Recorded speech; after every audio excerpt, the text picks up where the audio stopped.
حضرت عثمان غنی رضی الله تعالی عنہ دا صحابي دی، دریم خلیفه دی، د نبی علیه السلام زوم دی. د نبی علیه السلام دوه لوریانې پې واده شوي دي، ام کلثوم او رقیه ام کلثوم، او د نبی علیه السلام زوم دی او دریم خلیفه دی او جنتي دی. عشرو مبشرو کې پیغمبر علیه السلام چې ویلي دي ابو بکر فی الجنه، عمر فی الجنه، عثمان فی الجنه، علی فی الجنه، زبیر بن العوام فی الجنه، عبید الله بن جراح فی الجنه. دا ټول کنه نو ته سوچ وکړه په هغې کې حضرت عثمان غني صاحب هم دی غورې ښه، او څونه د الله نه یریږي، د الله نه څونه یریږي، د الله تعالی د عذاب نه څونه یریږي. صرف د دې یو خبرې نه تاسو اندازه ولګوئ. وی د حضرت عثمان غني رضی الله تعالی عنہ مې ته به چې کله وي د قبر ذکر کې د قبر باره کې نو وی ده به وي دونه جړل دونه که نه ډېر به یې جړل، د سترګو به د اوښکو نه ډکې شوې.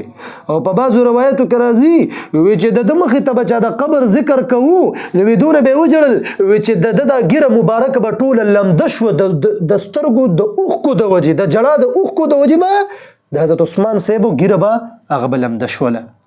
دا هغه خلک دي چې مړه حیران شي سړی یار.